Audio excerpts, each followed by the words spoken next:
आप देख रहे हैं डाउनटाउन लर्निंग्स और मैं हूं वकील अफजल औलख। अगर आप हमारे चैनल पे न्यू हैं तो हमारे चैनल डाउनटाउन लर्निंग्स को सब्सक्राइब कर लीजिए, बेल आइकन को दबा लीजिए ताकि आपको हर आने वाली वीडियो वक्त पर मिले और इसके साथ साथ लाइक और कमेंट शेयर ज़रूर कीजिएगा। सबसे पहले शुरू करते हैं FBA होलसेल प्री रिक्विजिट्स। तो प्री रिक्विजिट्स में जैसे कि पहले भी एक मेरी वीडियो है इसके ऊपर और हम ऑलरेडी बात कर चुके हैं कि अगर आपने FBA होलसेल स्टार्ट करना है तो सबसे पहले आपके पास जो चीज़ होनी चाहिए, जो रिक्वायरमेंट है, वो है seller central account. Seller central account अगर आपने बना लिया, उसके बाद क्या है, आपने वो सेलर सेंट्रल प्रोफेशनल बनाना है, यानी कि LTD या LLC पर उसने आप उस सेलर सेंट्रल अकाउंट को अपडेट करना है LTD या LLC की डिटेल्स के ऊपर। इस पे ऑलरेडी बहुत सी डिस्कशन हो चुकी है। आप अगर मज़ीद मालूमात लेना चाहते हैं तो पहले वाली वीडियोस डाउनटाउन लर्निंग से देख सकते हैं। सेकंड थिंग जो रिक्वायर्ड है वो है प्रोडक्ट। तो प्रोडक्ट्स मिलियंस की तादाद में अमेज़ोन पे लगी हुई हैं और फिज़िकली आप स्टोर्स में जाते हैं, विज़िट करते हैं, वहाँ पे हैं। बट हमें क्या है, हमें प्रोडक्ट की रिसर्च करके ऐसी प्रोडक्ट को अपने सेलर सेंट्रल अकाउंट पे लगाना है जो हमें अच्छा खासा प्रॉफिट दे, जिसके लिए अल्टीमेटली हर आदमी काम कर रहा है। तो अमेज़ोन के बिज़नेस को, होलसेल के अमेज़ोन बिज़नेस को समझने के लिए या इसमें प्रोसीड करने के लिए we are going to learn about most used terms in FBA wholesale.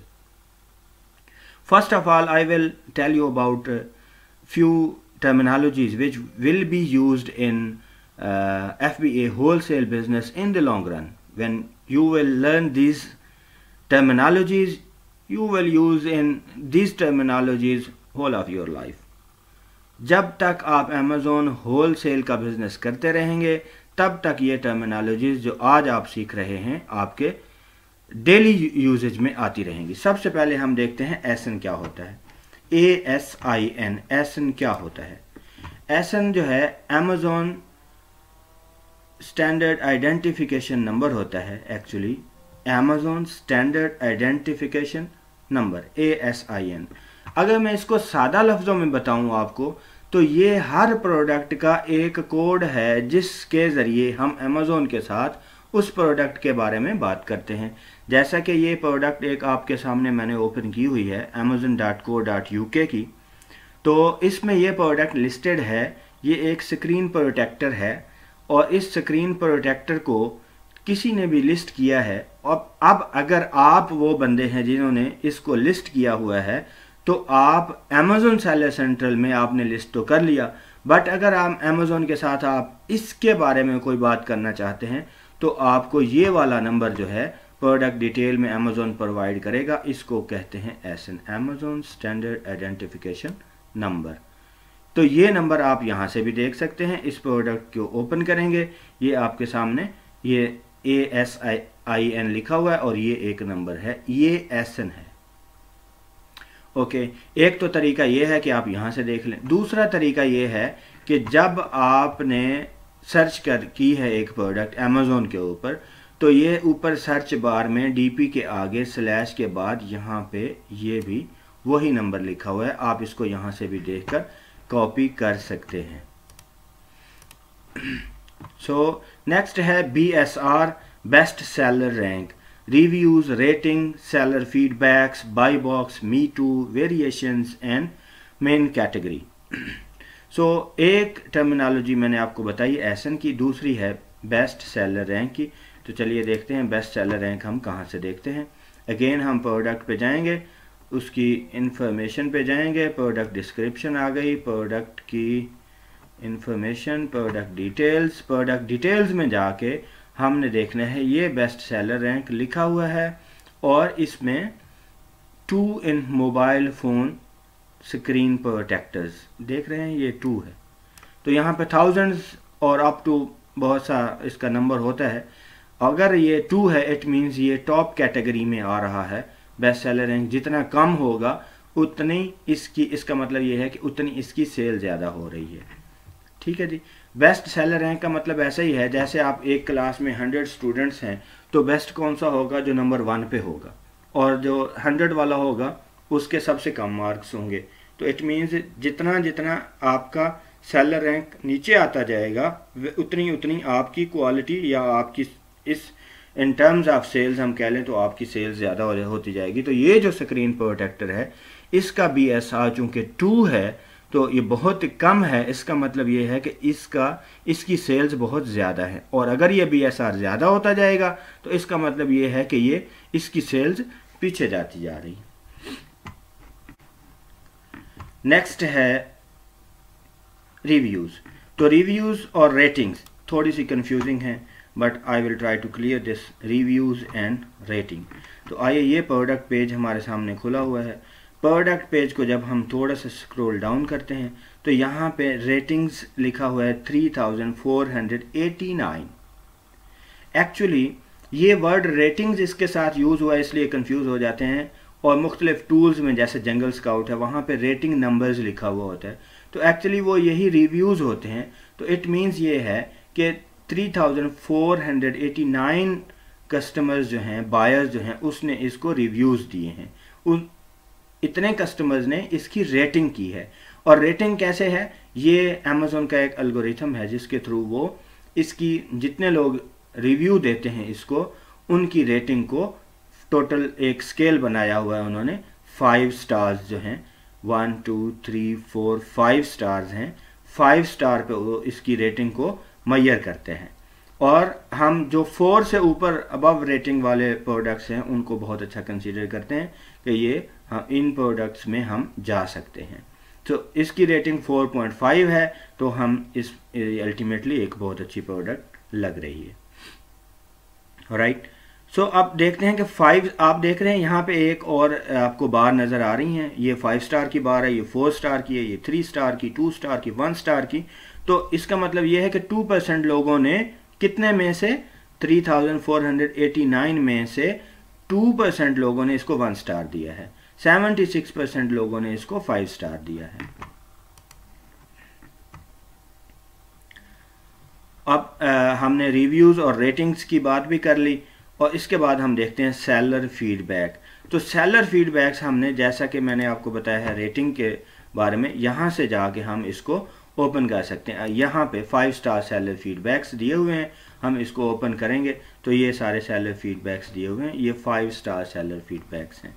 और अगर हम 2 स्टार 1 स्टार जब भी हम कोई किसी प्रोडक्ट को चूज़ करने लगते हैं तो हम उसके 1 स्टार 2 स्टार भी रीड आउट करते हैं, 5 स्टार 4 स्टार भी रीड आउट करते हैं, ताकि हमें उसकी क्वालिटीज़, बेस्ट क्वालिटीज़ और वर्स्ट क्वालिटीज़ का पता चल जाए। फिर हम वर्स्ट को अपनी प्रोडक्ट में नहीं आने देते हैं और बेस्ट को अपनी प्रोडक्ट में लेके आते हैं। ओके, नेक्स्ट है बाई बॉक्स। तो बाई बॉक्स क्या होता है? एक्चुअली कोई भी बायर जब आपकी प्रोडक्ट को बाय करता है अमेज़ॉन के ऊपर आकर, तो वो उसके पास एक टैब यहाँ पे नज़र आता है उसको, जिसको हम बाय नाउ, या ये एक बॉक्स बना हुआ है जिसको हम एक्चुअली बाई बॉक्स कहते हैं। इस बाई बॉक्स के अंदर वो जब जाके ऐड टू बास्केट करेगा तो वो प्रोडक्ट उसकी बास्केट में ऐड होकर यहाँ पे ऊपर शो होना शुरू हो जाएगी, और फिर वो जाएगा वहाँ उसकी पेमेंट करेगा, और पेमेंट करने के बाद वो चेकआउट कर जाएगा। इस तरह से वो प्रोडक्ट उसने बाय कर ली।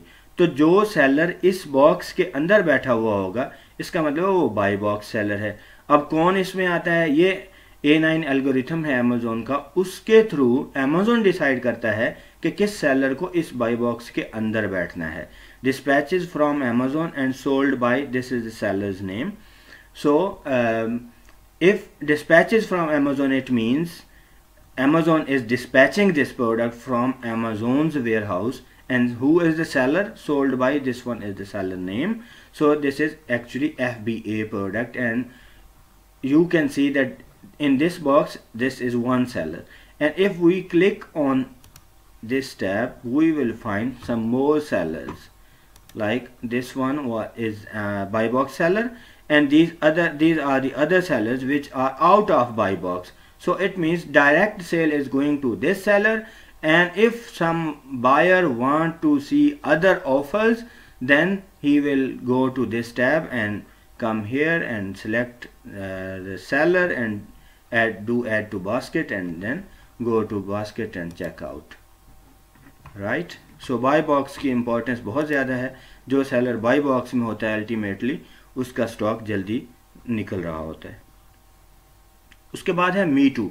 सो एग्जैक्टली मी टू यहीं से आपको समझ आ जाएगी कि एक बाई बॉक्स सेलर है और बाकी सेलर्स, यहाँ पे लिखा हुआ है कंपेयर 3 न्यू सेलर्स, ये सेलर्स भी इसी प्रोडक्ट को सेल आउट कर रहे हैं। इट मीन्स इन सेलर्स ने इसको मी टू किया हुआ है। मी टू मीन्स एक ही प्रोडक्ट को ज़्यादा सारे सेलर्स सेल करना चाह रहे हैं, सेल कर रहे हैं, राइट। सो मी टू का मतलब जैसा कि हम अगर इसको ट्रांसलेट करें तो मैं भी, it means that if one seller is selling this product and the other sellers are they also start to sell out this product, they are doing me too. Okay, next is variations. Yes, okay, let us check variations, if there is variation or not. I think there is no variation. Right. Variations का मतलब ये है कि जैसा कि ये एक protector है तो अल्टीमेटली प्रोटेक्टर जो है वाइट इन कलर होता है, तो वेरिएशंस कलर्स की भी हो सकती हैं। सपोज यही प्रोटेक्टर ब्लैक इन कलर हो या किसी और कलर का, लाइट कलर का हो या किसी और, एक्चुअली ये होता नहीं है बट कुछ भी हो, इसमें कलर की वेरिएशन आ सकती है। 2, 3, 4 कलर्स की प्रोडक्ट हो, सो वो वेरिएशन होगी। या फिर अगर हम शूज़ बाय करते हैं, देखते हैं कोई भी अमेज़ॉन के ऊपर शूज़, तो डेफिनेटली उसमें साइज़ और शेप और डिफरेंट किस्म की वेरिएशंस होती हैं। सो एक्चुअली लिस्टिंग एक ही होती है और उस लिस्टिंग के अंदर हर वेरिएशन जो है वो ऐड कर दी जाती है, ताकि अगर किसी ने इसी लिस्टिंग में से छोटी या बड़ी या डिफरेंट कलर्स की प्रोडक्ट्स बाय करनी है तो वो वेरिएशंस यहाँ पे शो हो रही होती हैं, राइट। नेक्स्ट है जी main category. So how we will see about main category. So main category is like here when we will go down until product information. Yes, this is product details, best seller ranks. हमने ये देखा यहाँ पे लिखा हुआ है 2 in mobile phone screen protectors. So main category ये है मोबाइल फोन स्क्रीन प्रोटेक्टर्स, और दूसरी कैटेगरी इसके नीचे लिखी होगी, बट ये जो स्क्रीन प्रोटेक्टर है ये एक ही कैटेगरी में लिस्टेड है।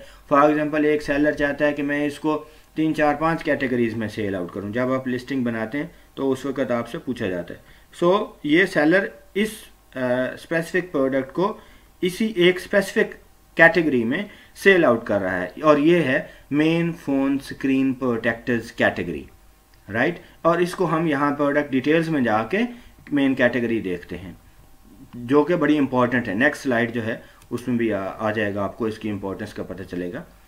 सो हाउ टू चूज कैटेगरी।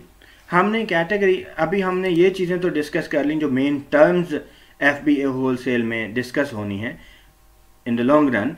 जब भी आप शुरू करेंगे, जितनी देर आप बिजनेस करते रहेंगे FBA होलसेल का, आप इन टर्म्स के साथ इन टर्म्स को आप यूज़ करते रहेंगे। इसके बाद हम देखते हैं कि हमने FBA होलसेल अगर हम करते हैं उसमें हाउ टू चूज़ कैटेगरी।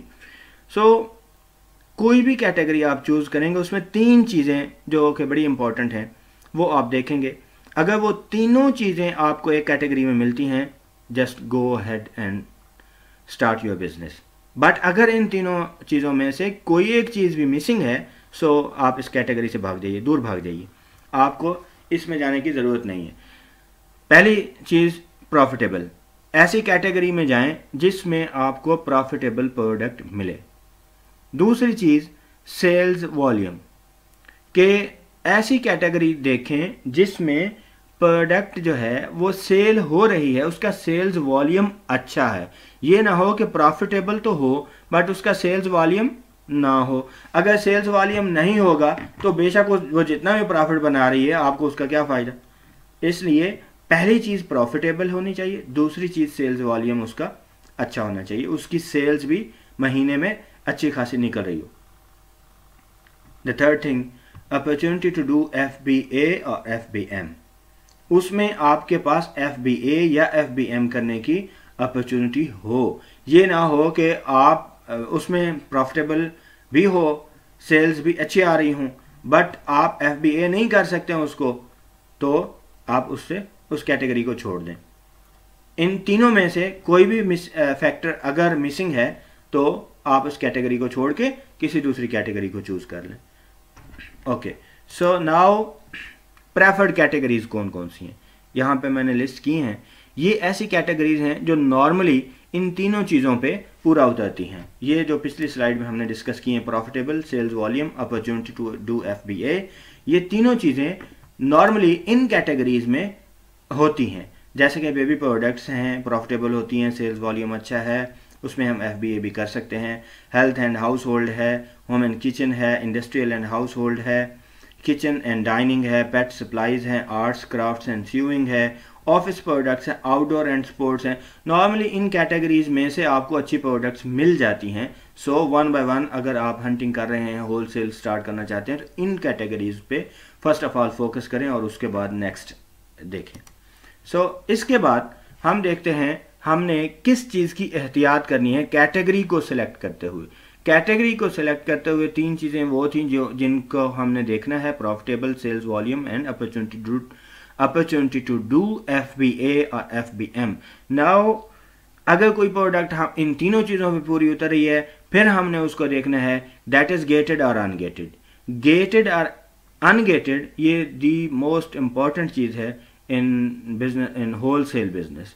इसको हम कैसे देखते हैं, अगर मैं सादा लफ्ज़ों में आपको बताऊं, so gated product is that one which we can not sell at our seller central account. Why we can not sell that product? Because the reason, there are different reasons. Number one, maybe our account, seller central account is new and Amazon has not allowed us to sell some of the products of some categories, and other seller is the old seller, he has experience, he know each and everything, he has been dealing with customers, he has been dealing with returns, each and everything, and he know all the ABC of Amazon wholesale business, and Amazon very clearly identifies that seller, and they ungate many products by themselves on his account. So आपका account जो है उसकी health and account, as of account matters in gating and ungating products, number one. Number two, category of product and manufacturer and each and everything, it also plays very much important role.